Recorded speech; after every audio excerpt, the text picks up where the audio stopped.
Welcome all to Eat, Drink and Explore with Cece. Today we are doing a Formula One cook along with me. They are going to be in Holland, the Netherlands, for round 15 of the Formula One circuit of 2024.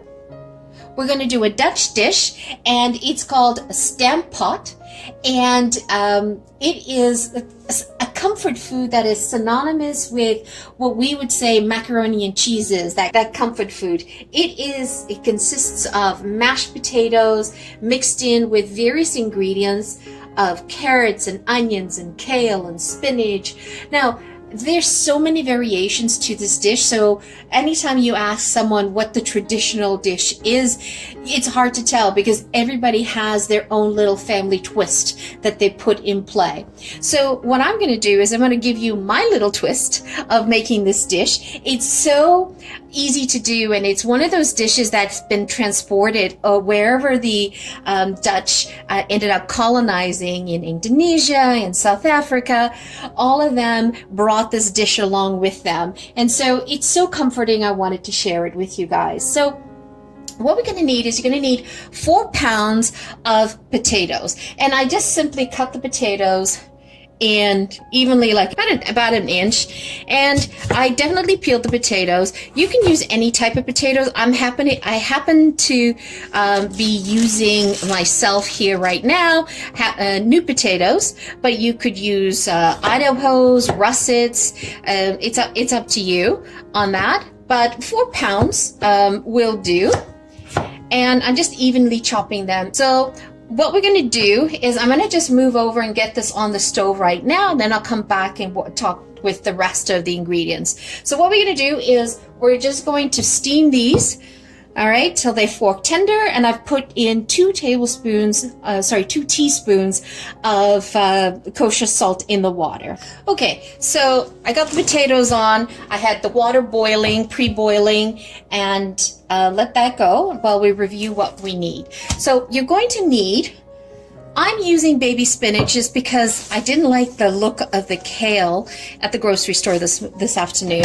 So what you're going to do is you're going to need 15 ounces. So just, you can grab a container like that. This happens to be exactly 15 ounces. You can get them with kale as well. You could get the mix of baby kale and arugula. You can utilize that. It's very, very simple. Now, because this is baby shrimp, baby spinach, I'm not going to chop them because they're all going to wilt down anyway when we cook it. So I'm just going to leave it as is. You're going to need you need 1 onion, finely chopped, and my onion was slightly large, but it should be about a cup. So this is just about a cup and a half, cup and a quarter. So in there, you're going to need a cup of shredded carrots. It's up to you. I just bought these shredded as opposed to shredding them myself. Need a half a cup of milk, and you're going to need a tablespoon of minced garlic. You're going to need half a teaspoon of black pepper, and I separate them because I'm going to use them in different occasions. And then you're going to need in total about 4 to 6 teaspoons of salt, and that happens to be fine salt there. And of course, butter. Butter is going to be purely to taste on how you want to mix that in there. And then I've got 4 green onions, spring onions. I'm going to chop that up as garnish on the top. And then of course you're going to need some olive oil to saute everything. Now, this dish is traditionally served with a spicy smoked pork sausage, and it's actually called a Dutch Rookworst, and it's hard to find, especially where I live. It's hard to find in the grocery stores, but you can substitute it like with a Spanish chorizo, with a Polish kielbasa, any type of spicy sausage. So what I ended up doing is I ended up going to an Eastern European butcher and in my neighborhood, and this is what they have, kransaka, and it is a smoked grilled pork sausage. So that's what I'm going to utilize in this dish. I'm going to chop off the sausages. So I'm just going to go rinse these. So I always like to rinse my sausages when I get them out of a package, or even if they come like this from the butcher, unpackaged. Always like to rinse it, clean it out, and dry it up. While we're waiting for the potatoes, we can slice these up. So I like to do them in diagonals. This is such a traditional dish. It's very comforting. You get it at any street corner, restaurant. It is a staple. And it's easy to make. And I always believe, like, you know, the simplest dishes are those dishes that we always consistently repeat on our weekly repertoires, whether it's weekly or monthly, but we end up doing it more often than not, because it's not as complicated, and everybody loves it. The family simply loves it because it's hearty, it's tasty, and if you have any of this left over, and that's that's hard. If you have anything left over, you can always put it in an airtight container, the mashed potatoes, and the next day is form them into patties and then fry them with a little bit of olive oil into a patty and serve that with lunch. That's a great alternative. So remember, you want the potatoes to be fork tender. So this smells, look at that. Doesn't that look really good? It smells really smoky and spicy. That'll be very nice. Okay, so I've had the potatoes cooking for about 17 minutes. These are new potatoes. So, yep, and perfect. Fork tender. And don't worry if they all sort of break up, because that's what you're looking for. And the other thing too, I forgot to mention, is I did add in half a teaspoon of black pepper into my water as well with the salt. Now, what we're going to do is we are going to just take about a cup of the potato water, and we're going to reserve that for when we combine everything, because what we're going to use with the potato water with is to make the potatoes creamier if we need to. So it's always good to reserve a cup, similar to how we make pasta, right? We can want to save our pasta water. Same thing with the potato water, because it has some starches in there and it'll help make it creamier. So let me go empty this out. Okay, so you're going to add in some olive oil or whatever oil you like to use. I'm just going to throw in a knob of butter.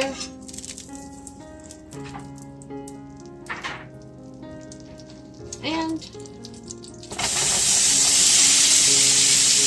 now the onions, this is totally up to you, whether you want to caramelize the onions or whether you want to lightly brown them or just keep them translucent. It's total personal preference. I kind of like to go in between. So let's saute this down.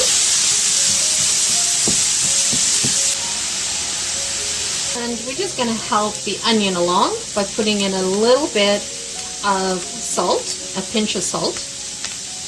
If you wanted to caramelize it faster, you could also do a pinch of sugar, just to speed it up.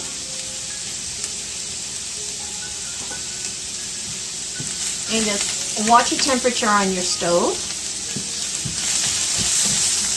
I just turned mine down to medium. I had it on high. Again, the more caramelized you have your onions, the more color you'll have in your stamppot, right? I love making this dish, especially in the fall and the winter. It is so comforting, and I mean, even in the summer as well. Instead of doing the sausages in the pan, you could just grill the sausages and have them put aside. You can never go wrong.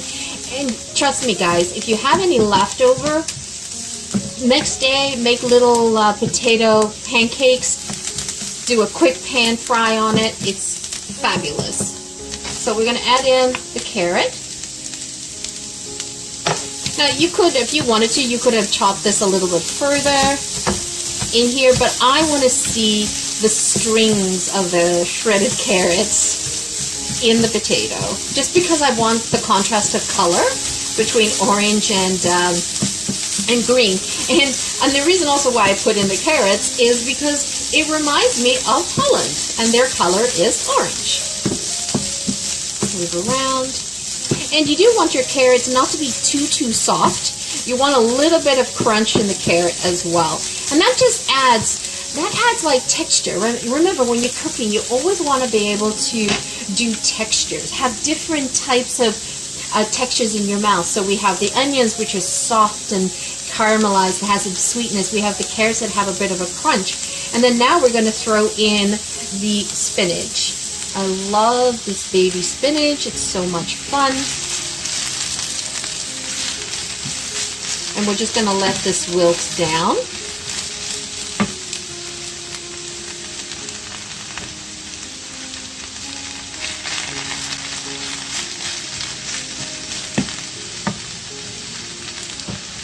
And one of the things I had forgotten to mention is that we're also going to do a splash of vinegar. About a quarter teaspoon of vinegar. I'm just using white tablespoon vinegar. I mean, if you had apple cider vinegar, you could use apple cider vinegar. You could just use anything that you have on hand.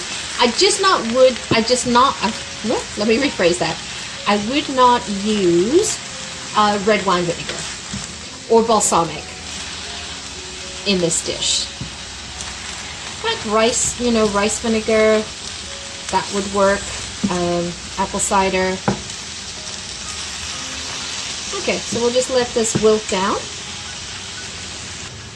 And I'm adding in the half a teaspoon of black pepper. In here, I'm going to crank this up a little bit. See how quickly 15 ounces of spinach sort of wilt down to? And I'm going to add in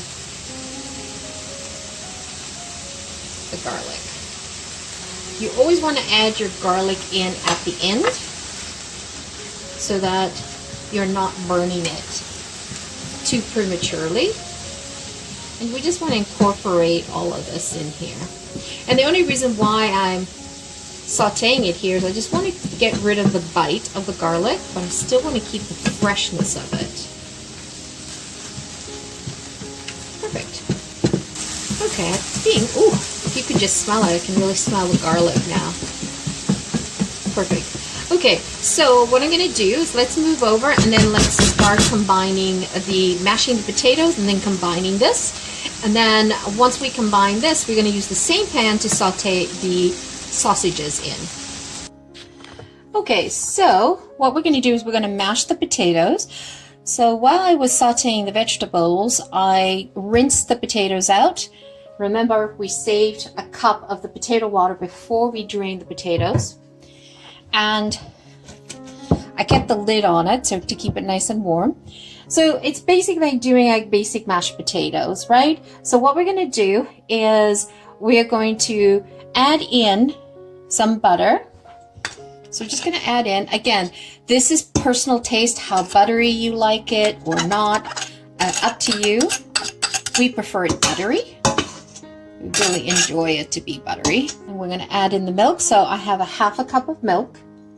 And this milk is at room temperature. I took it out of the fridge when I started, so it's at room temperature. I like to stir things.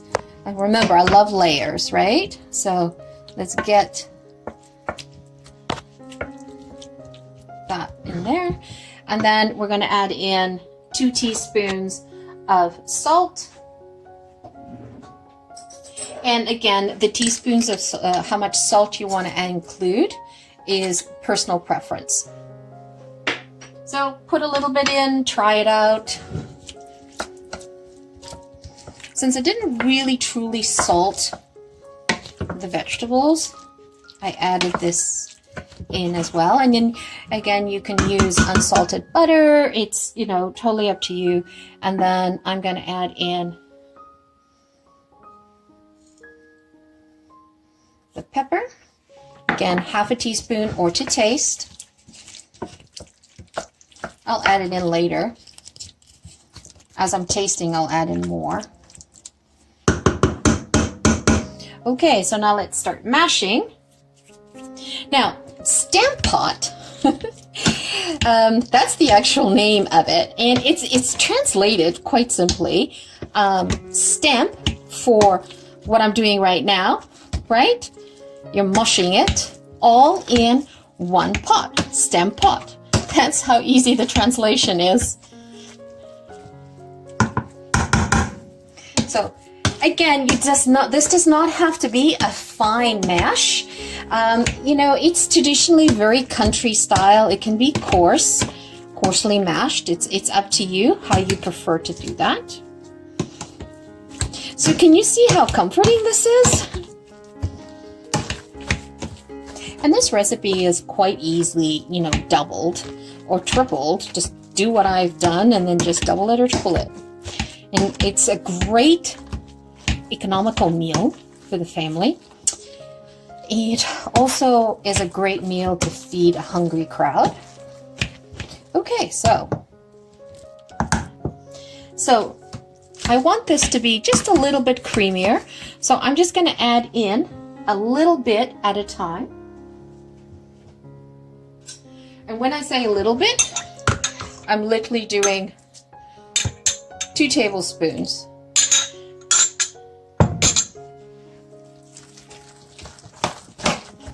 You don't want to make it creamier by adding a lot of butter or a lot of milk to it. Use the starch from the potato water to make it a little creamier. Okay, so we're going to add a little bit more. I learned the hard way. I just dumped once the entire cup of potato water that I reserved, and it was so liquidy. It didn't cream up at all. So you see how beautifully creamy it's getting? Okay, so what I like to do now is I like to make a well in the middle, and I love to add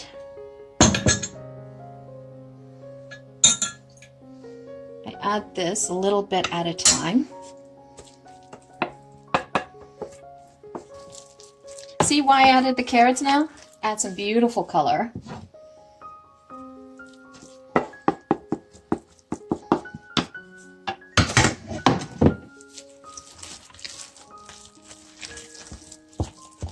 It's quite hearty. I mean, this meal is economical, hearty, it's everything. Comfort.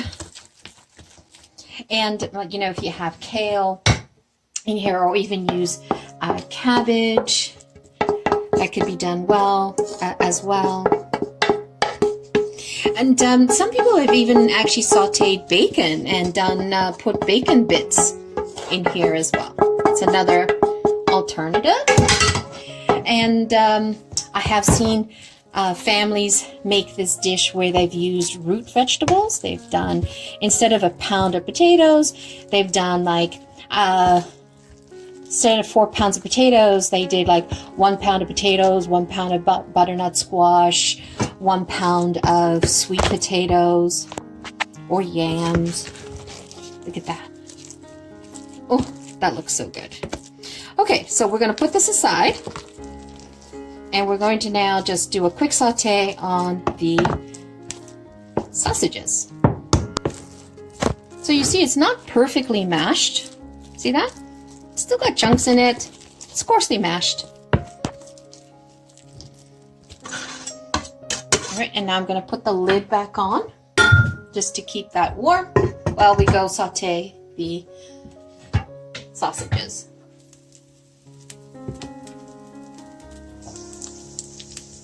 We're going to add in the sausages. So what you're looking for here is you're looking to just lightly saute and brown them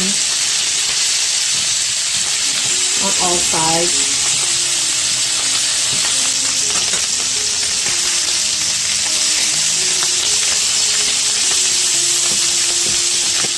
Again, it's really hard to find Rookworst. So utilize a spicy kielbasa, Spanish chorizo, again, the different flavor profiles.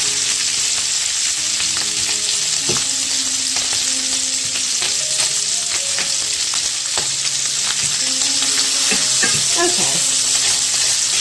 I'm just gonna turn this off and let the residual heat cook this. So you got some that are slightly brown, some that are not. Make every member in the family happy. All right, let's go plate this. It's so simple to serve, and I usually like to put this in a big dish in the middle of the table, and people serve themselves family style. But this is as simple as it gets. Talk about easy peasy and comforting. Everybody loves mashed potatoes. You sneak in the vegetables on the kids here. Look at that. We add in the protein on top. Oh, just one nice. Well, there you have it, folks.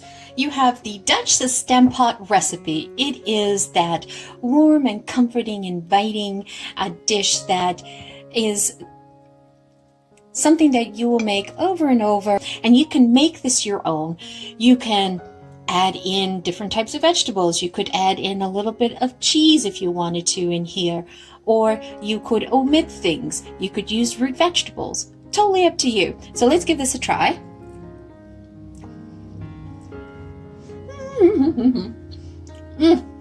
Yes, that is comforting. That is like sticks to you. Oh, I'm so happy. Let's try this again.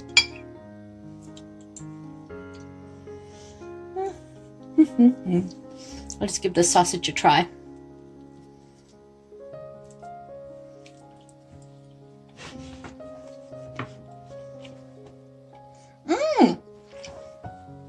That is pleasant. If you can get your hands on that sausage that I bought, the can't say it. I'll put up the word. I bought it at that Eastern European butcher, Helinde. This is not a sponsored site, but man, that was really nice. I really like that. Excellent. With the Dutch Stamppot recipe, it is for the Dutch Grand Prix that is happening this weekend. It's round 15 of the Formula 1 2024 circuit. So happy that I did this for you. Hope you guys enjoy it, and you get to have this as part of your daily or week, not daily I should say, this part of your weekly rotation or monthly rotation. It gives you something, a different alternative to simply mashed potatoes. If you enjoyed watching this, please hit the like button, subscribe if you have not, and for those of you who are returning champions, thank you so much for coming back and enjoying the additional recipes that we've put out there for you. Once again, thank you so much for joining me. Always greatly appreciated. Have a fabulous day. Ciao for now.